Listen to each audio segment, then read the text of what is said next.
My friends. Harold here. Today, I won't start with a piece of advice. I want to start with a question, one that perhaps no one has ever dared to ask you so directly. What if I told you that, 3 of the healthiest habits you practice every single day are, in fact, the 3 greatest betrayals against your heart? No, I'm not joking. These aren't the obvious culprits, such as cigarettes, alcohol, or fast food. These are the things that experts, advertisements, and even our own families have told us are good for us. The very things we've placed our unwavering faith in for 20, 30, even 40 years. It's a silent betrayal. Quiet sabotage is happening right inside your own body, right under your nose, every single day. And what are its consequences? It's not just the numbers for high blood pressure on a piece of paper. No. It's that brain fog in the morning, where it takes you a moment to remember where you are. It's the heavy feeling in your legs in the afternoon as if someone has tied stones to your ankles. It's the shortness of breath after climbing just 1 flight of stairs, even though in your mind, you still feel strong. And the deepest pain of all, is fear. The secret fear of falling. The fear of being a burden to your children. The fear that one day your memories and independence will be taken away by an unexpected stroke or heart attack. We did everything right, didn't we? So why does it feel like our bodies are still betraying us? I lived with those questions and that fear. Until one day, I found the truth. And the truth is this: we are not getting weaker. We are being slowly poisoned by the very things we believe are our medicine. But today, that sabotage ends. In the next 30 minutes, I won't just bring these 3 traitors into the light. I will give you a battle plan. A detailed map for you to reclaim command of your body, turning your retirement years into a golden era of health and clarity. This isn't about 3 simple tips. This is a revolution in your thinking, so you can become the commander-in-chief of your health destiny. First, we will march into the kitchen. I will show you the sweet poison present in 90% of refrigerators in homes over 60, and we will debunk the great healthy breakfast lie that has deceived us for years. Next, we will decode the 3 p.m. mystery. You will understand why that feeling of exhaustion isn't old age, but an urgent distress signal from your dehydrated heart, even when you don't feel thirsty. And finally, the most dangerous secret of all. We will turn on the lights in your bedroom to uncover the sleeping position that could be silently pushing you closer to an irregular heartbeat and nighttime heart attack symptoms. If you are ready to stop being a victim and start being the commander, hit that like button right now. You declare that you will join me in this fight. Stay with me until the very last second. Because the knowledge you are about to receive won't just change your day. It will change the rest of your life. Our counterattack begins now. Now, let's step onto the scene of a crime. A crime that has been taking place every single day in millions of kitchens. The primary victim is our heart. And the culprit is the one we trust the most.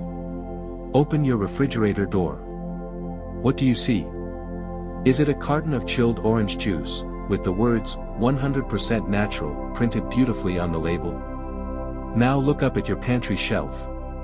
Is it a box of breakfast cereal with a bright red heart, promising to be good for your heart, and to lower the risk of a heart attack? These are our 2 main suspects. They look so innocent, don't they? We were taught, we saw the commercials, and we were advised that this is the perfect breakfast, a golden start to ensure senior health. That is the biggest lie, and also the sweetest betrayal.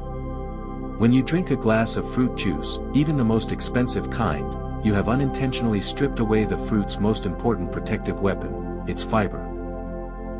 What's left is a glass of concentrated fructose sugar. It rushes into your bloodstream like a flash flood, causing something called a blood sugar spike. Your body, in a state of panic, has to work like crazy. Your pancreas must exhaust itself to pump out insulin, trying to clean up that flood. And what's the result? Just 1 hour later, your blood sugar crashes, leaving you with a sense of fatigue, shakiness, and an inexplicable craving for more food. And here is the most terrifying part. This violent cycle of spike and crash, day after day, ignites a fire deep within your blood vessels. A fire with no smoke, no flame, so you cannot see it. Scientists call it silent inflammation. Imagine the water pipes in your home. Instead of being smooth and flexible, they slowly begin to rust, becoming hard and brittle. This smoldering fire does the same thing to your blood vessels. It makes them lose their elasticity, causing them to harden. And when those pipes become rigid, your heart, that poor, tireless pump, has to work much, much harder to push blood through them. That's when high blood pressure appears, not as a guest, but as an occupying force. It isn't a single event. It is a process.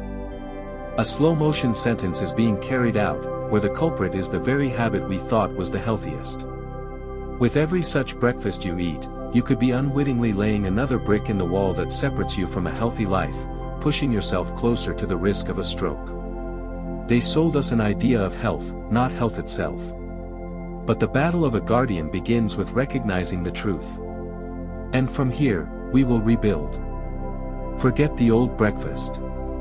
Let me introduce you to the fortress breakfast, the very thing I use every day to protect myself. It's not complicated. Its foundation is a warm bowl of whole rolled oats. These aren't the sugary, instant cereals. These are real oats that need a few minutes to cook.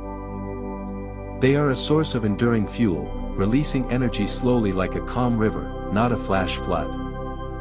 Next, instead of the artificial sweetness of juice, let's use the intelligent sweetness of a few berries, a handful of blueberries, and a few slices of strawberries.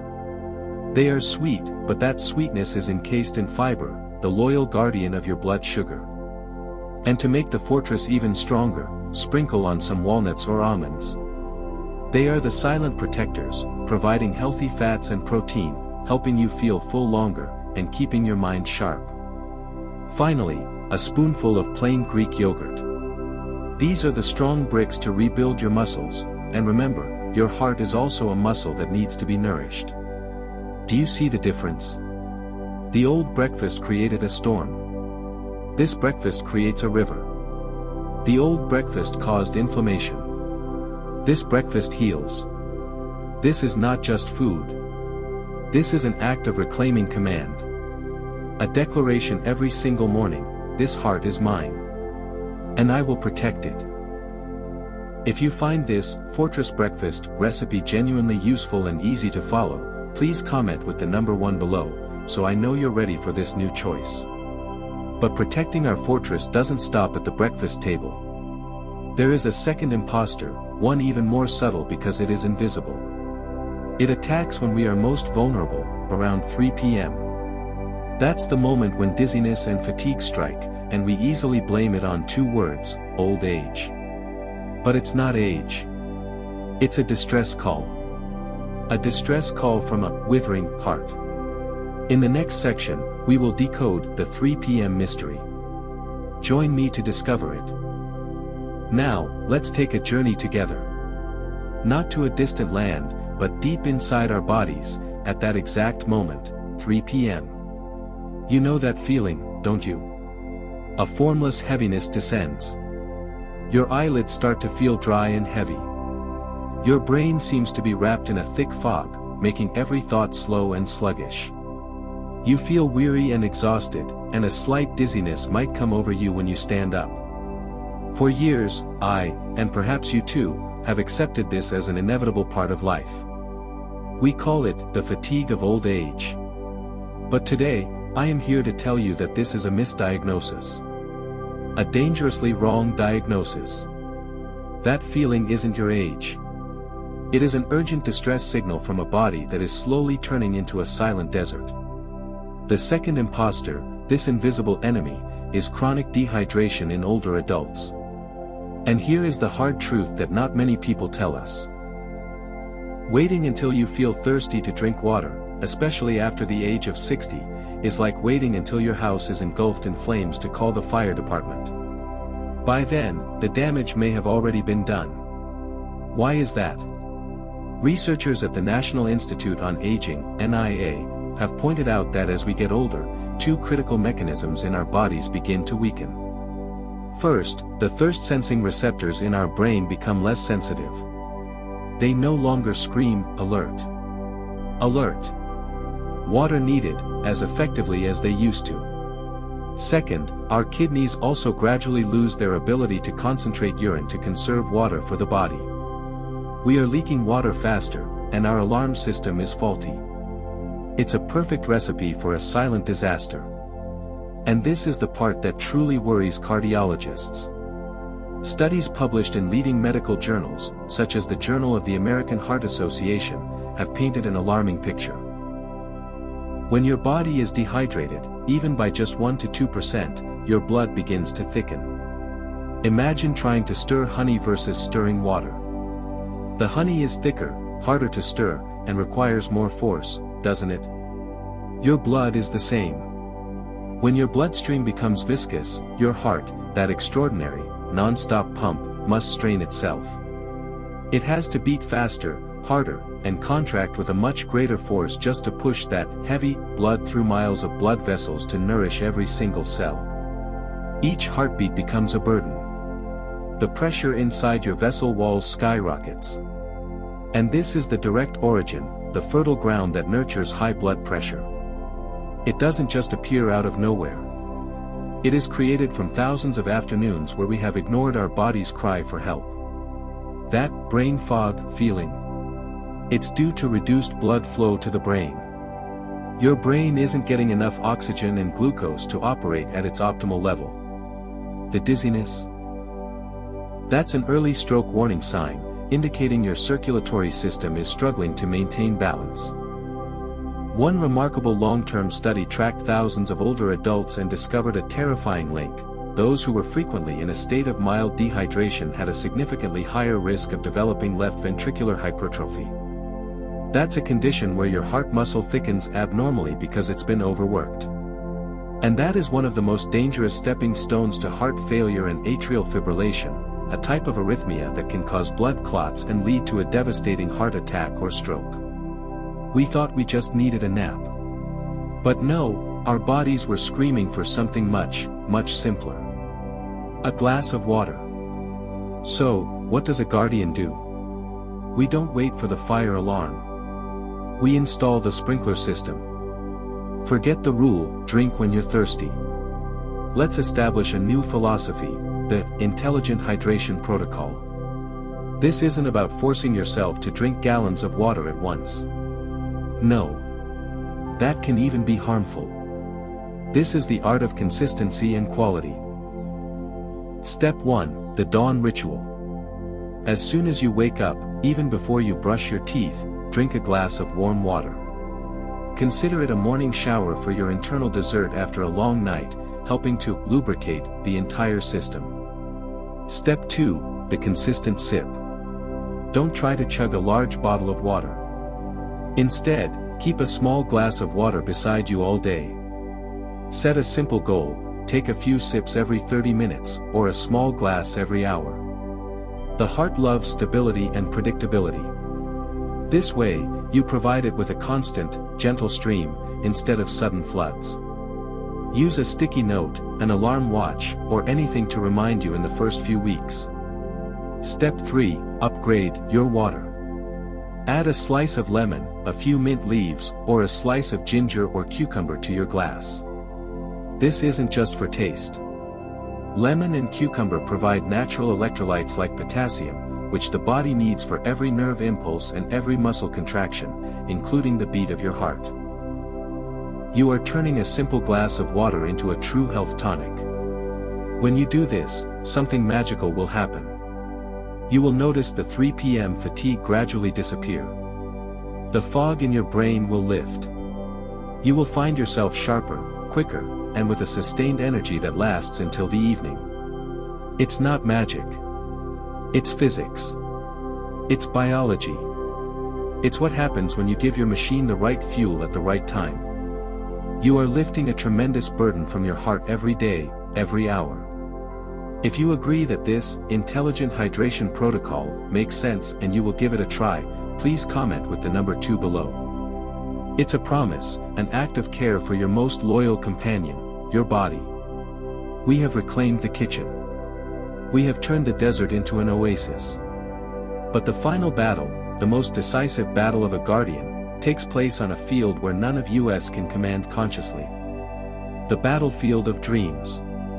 The bedroom. The final imposter, the most cunning enemy, is not what you eat, nor what you drink. It is how you lie down each night. In this final section, we will turn on the lights in the darkness to unmask the silent killer that is turning your 8 hours of rest into a deadly marathon for your heart. Join me to the very end of this journey. We have now arrived at the final battle in the 24-hour journey of a guardian. This is perhaps the strangest battle because it takes place on a terrain where we have absolutely no conscious control, sleep. For 8 hours each night, we lie ourselves down, surrendering our bodies to the embrace of rest. We believe it is the time for cellular repair, for the mind to be cleansed, and most importantly, for the heart, our tireless companion, to finally have its burden lightened. But what if I told you that this belief, for millions of people over 60, is nothing but a beautiful illusion? What if your comfortable bed is, in fact, a battleground? A place where a silent, life-or-death struggle takes place, night after night. The third enemy, the most cunning imposter, the one that has caused more nocturnal heart attacks and strokes than any other factor we often overlook, is a sleeping position. A position that many of us have been accustomed to our entire lives. Sleeping on your back. It seems natural. It's even comfortable. But after the age of 60, this position quietly becomes one of the greatest threats to your cardiovascular and respiratory health. This is not my speculation. This is the conclusion drawn from decades of research by the world's most prestigious organizations. Join me, with the torch of science, as we pull back the curtain of darkness. When you lie flat on your back, a fundamental law of physics comes into play, gravity. It doesn't just keep you in bed. It also pulls your tongue and the soft tissues in your throat backward, collapsing and narrowing your airway. At age 30, the muscles in your throat are still firm, they can resist that pull. But after 60, as muscle tone naturally declines, your airway narrows significantly.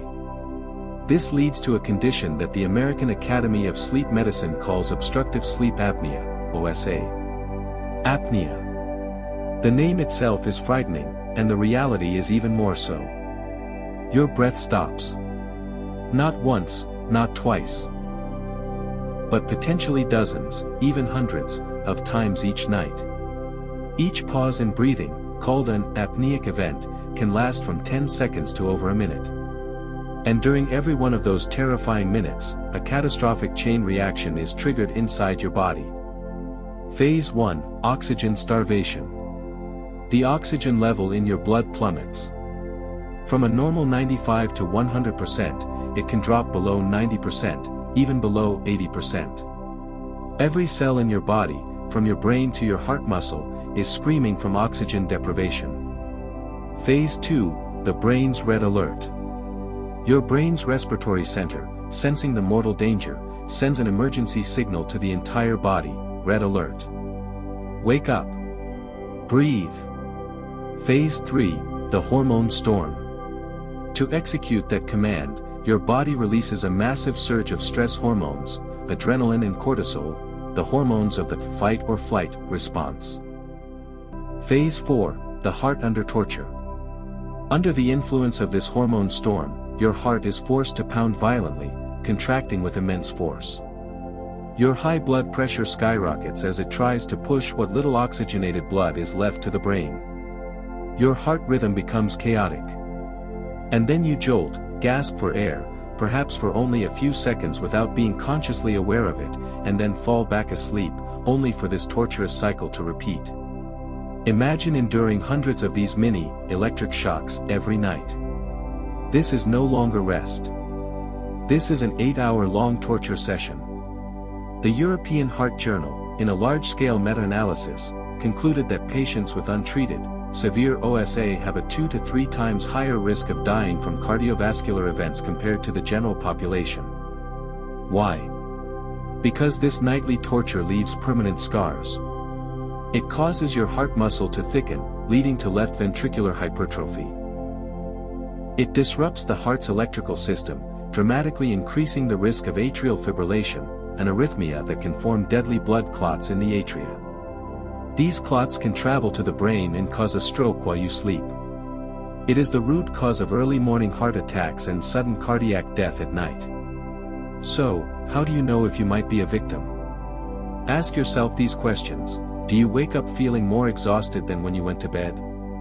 Do you have a dry mouth or a sore throat in the morning? Do you have to wake up to urinate multiple times during the night, a sign the heart is under stress?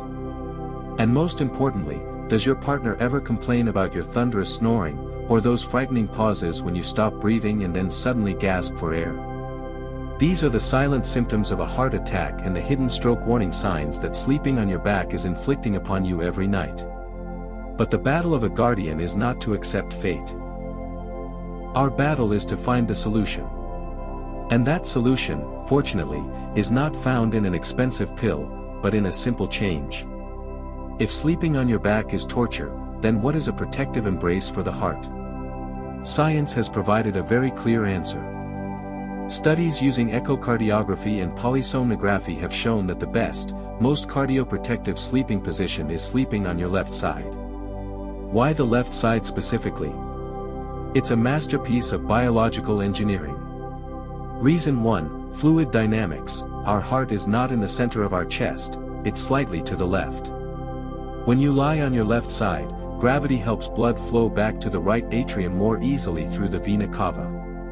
More importantly, the aorta, the main highway carrying oxygen-rich blood from the heart to the rest of the body, also arches to the left. Lying on your left side helps straighten that path, reducing the resistance the left ventricle has to pump against. Your heart gets to do less work. Less pressure, less strain. Reason 2, respiration. This position helps keep your airway naturally open, significantly reducing the risk of airway collapse, decreasing apneic events, and improving your oxygen saturation throughout the night.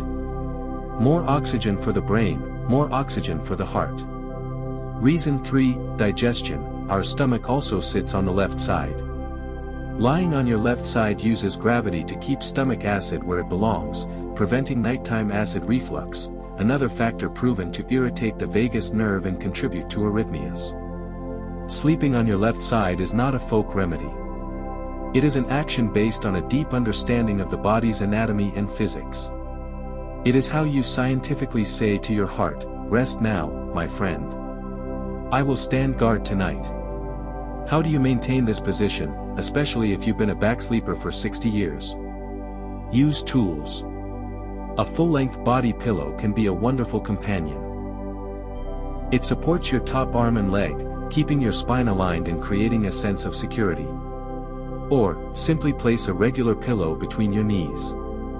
This stabilizes your hips and prevents you from unconsciously rolling over. If you're still worried about rolling onto your back, try this little trick. Roll up a bath towel into a firm cylinder and place it along your back. It will create a gentle physical barrier. When you start to roll over, the slight pressure will subconsciously prompt you to return to the safe side sleeping position without waking you up. Now, I want you to take a moment to reflect and be honest with yourself. What is your most common sleeping position? If you are a frequent back sleeper, please comment with the number 3. If you are a side or stomach sleeper, please comment with the number 4. There is no judgment here, only the awareness needed to begin to change. We have unmasked all 3 enemies. We have been armed with scientific weapons. But knowledge, if not converted into action, will forever remain just lifeless words. How do we turn these correct choices into an unbreakable habit? How do we truly wear the crown of a guardian, not just for one day, but for the rest of our lives? In our final, concluding section, I will not just summarize. I will give you a gift. A tangible tool, a simple battle plan so you can begin your revolution this very night. Join me for this final, most actionable part of our journey. And so, we have reached the end of our reconnaissance journey. We have walked together through the darkest corners of our 24-hour home, and now, that journey has come to its conclusion. We are no longer in the dark. We have seen the enemy's face. The first enemy, a sweet betrayer, attacks us with sugar and inflammation from the very first meal of the day. The second enemy, an invisible desert, attacks us with dehydration, thickening our lifeblood, and strangling our hearts each afternoon. And the third enemy, a ghost of gravity, attacks us with suffocation in our sleep, turning our resting place into a torture chamber. They are not powerful in and of themselves. They are only powerful because of our lack of awareness. They only have dominion when we act unconsciously. But today, that ends. You have lit the torch of truth. And you know the law of the universe: darkness cannot exist where there is light. And ignorance cannot exist when you have been armed with knowledge. Now, you are no longer a victim of your unconscious habits. It is time for us to conduct a ceremony. A ceremony to officially accept a new role, a new identity. You see, the 3 things we have just learned are not merely 3 health tips you might read somewhere. No. They are the 3 foundational pillars in the oath of a guardian of the heart. Let's recite this oath together, not with words, but with a deep, internal understanding. Pillar number 1, the vow of fuel integrity. I, a guardian, will not allow my breakfast to poison my body. I will actively choose clean and sustainable fuel to nourish, not to destroy. My heart deserves a strong start every day. Pillar number 2, the vow of life's flow. I, a guardian, will not wait for my body to cry out in thirst. I will proactively hydrate every cell, maintaining a clear and easy flow, to lessen the burden on my great pump. Pillar number 3, the vow of sacred recovery. I, a guardian, will turn my sleep into a sanctuary, a healing workshop. I will place my body in its optimal position so it can regenerate itself, not struggle to survive. This is no longer about should or should not. This is a job description. The noblest and most important job of your life, the job of protecting the most precious temple you will ever own, this body. But I know that any job, no matter how noble, requires tools. A captain needs a compass and a map. A carpenter needs a hammer and nails. And a guardian also needs a clear battle plan to avoid being overwhelmed in the early days. It is so easy to feel overwhelmed. It is so easy to slip back into the old habits that have been ingrained in our subconscious for 50 or 60 years. And that is precisely why I have spent a great deal of time and effort creating a special gift just for you, my fellow travelers. This gift is not advice. It is a tool. A silent assistant, a companion that will be by your side every day. I call it the 24-hour diary of a heart guardian. Imagine it not as a difficult homework assignment, but as a dedicated personal coach. It's not a thick book filled with complex theories. No. It is just a single piece of paper. A simple checklist, designed clearly and beautifully, for you to print out and stick on your refrigerator door, or place on the table where you sit most often. In the morning, as you walk into the kitchen, it will smile and remind you, "Greetings, guardian. Have you chosen the fortress breakfast today?" Beside it is a small square for you to proudly place a check mark. During the day, it will be divided into time slots. 9 a.m., 10 a.m., 11 a.m., next to each time slot is an icon of a water drop. Every time you drink a glass of water, you color in a water drop. Watching the drops fill up, you will feel the flow of life being renewed within you. In the evening, before you go to bed, it will be the last reminder of the day, final mission, guardian. Are you prepared to give your heart a peaceful night in its safest position? It is as simple as that. But do not underestimate its power. Its strength lies in its visibility. It transforms your good intentions, your abstract knowledge, into a tangible action that can be seen and touched. Every checkmark you make is not just a task completed. It is a declaration. A small oath renewed each day with yourself. It is proof that you are in control, that you are in command.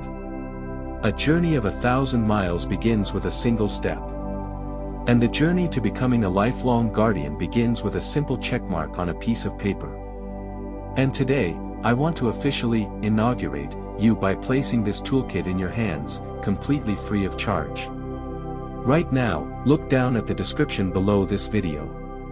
You will see a very clear line of text: download the Guardian's Diary. If you are not comfortable with computers, do not hesitate to call your son, daughter, or grandchild and say, "Go to Harold's channel and download the gift he has for me." Just one click, and you will have in your hands the detailed map for the first days in your new, proud position. Consider it the graduation certificate for this special course we have taken together. Now, before we move to the final section, I want to ask you a strategic question. To start a revolution, we need to choose the easiest front to win on to build momentum. So, of the 3 pillars we have just discussed, which one do you feel is the easiest for you to start with, beginning tomorrow? If you think changing your breakfast is the easiest, please comment with the number 5. If you think adopting the hydration protocol is most feasible, please comment with the number 6. If you believe you can change your sleep position starting tonight, please comment with the number 7. Choose one, and only one. Identifying that first small step will create tremendous momentum for the long journey ahead. You know. You have the tools. You have chosen your first front in this battle. But there is one final question, a question I believe is the most important of all: why? Why must we put forth all this effort? Why must we fight so persistently to change the habits that are deeply ingrained in our subconscious, habits that have been our companions for half a century? The world outside keeps spinning, and life goes on. Why must we add an internal struggle to it all? I won't answer you with more statistics or scientific studies. I want to answer you with a story. A very real, very ordinary story, and it happened to me just last week. My 5-year-old grandson, a little fellow named Leo, brought a box of toy cars to my house. He didn't say much, just sat himself down on the carpeted floor, looked up at me with his crystal clear eyes, and said one simple thing: "Grandpa, race cars with me." For a fleeting moment, just a moment, an older version of me appeared in my mind. A Harold from a few years ago. An old man who would have smiled and said, "Oh, Grandpa's old, my back hurts, you go play by yourself, okay?" Or if he had tried, it would have been a difficult effort. Squatting down would have been a challenge, and standing up afterward would have required a support point, a table, and the arm of a chair, accompanied by a soft groan that I always tried to hide. But on that day, something different happened. Something I had been quietly preparing for a very long time. The guardian inside me spoke up. I smiled at him, slowly bent my knees, lowered my center of gravity, and sat cross-legged on the floor, facing him. Gently. Without pain. And so our race began. Together, we made loud, vroom vroom noises throughout the living room, sending cars crashing, faking collisions, and sharing his peals of gleeful laughter. For nearly an hour, I was completely immersed in the world of a 5-year-old boy. And when the race was over, he was tired and ran off to find his mother. As for me, I was still sitting there. I placed both my palms flat on the floor, right beside my hips, used a little bit of core strength, gave a little push, and stood straight up on my own. Decisively. Easily. No support is needed. No groan. Just a contented smile on my face. My grandson didn't notice. My wife probably didn't pay any mind. But for me, that tiny moment, that moment of standing up from the floor with ease, it was worth more than any award I have ever received in my life. That is the answer to the question, why? That is true wealth. That is freedom. That is dignity. We don't fight this battle to make the numbers on the blood pressure monitor look better for the doctor. We don't fight to live a few more years in sickness and dependency. No. We fight for moments just like that. We fight for the right to go grocery shopping by ourselves and to carry our bags without needing help. We fight for the right to bend down and hug our grandchildren tightly without the fear of sudden back pain. We fight for the right to travel with our children and grandchildren, to explore the world, not to sit on the sidelines watching everyone else have fun. We fight to retain our clarity, to tell our life stories to our grandchildren, not for them to have to tell us who we are. We fight to keep our dignity, to never become a burden to the ones we love most. To live a long life is a gift of nature. But to live a life of quality, a deep and fulfilling life, is an achievement we create for ourselves. That is the ultimate legacy of a guardian. And I truly wish for you to have that legacy as well. But remember, you do not have to build it alone. A soldier fights more effectively when they are part of a legion. If you want to have teammates, people who are fighting the same battle as you, come and join our shared home, the Healthy with Harold Facebook group. Ask your children or grandchildren to search for it on Facebook, or simply click the link in the description. In there, we don't talk about illness. We talk about victories. We share delicious meals and successful walks, and we encourage each other through the difficult times. We are a family. Thank you for your patience, for your trust, and for journeying with me through this long exploration. If you feel that today's story has truly touched your heart, please do one last thing for me, and for others, share this video with someone you love. A friend, a sibling, an old colleague. Because knowledge only truly becomes power when it is spread. And your torch may be the light that illuminates the path for someone else's journey. Finally, I want to ask you one last thing. After all that we have shared, what are you feeling most strongly in your heart right now? If you feel a new sense of hope, please comment with a blue heart emoji, blue heart. If you feel a new motivation to take action, please comment with a strong arm emoji, flexed biceps. Your small symbols will be a great source of energy for me to continue making videos just like this one. Take good care of yourself, because you are worth it.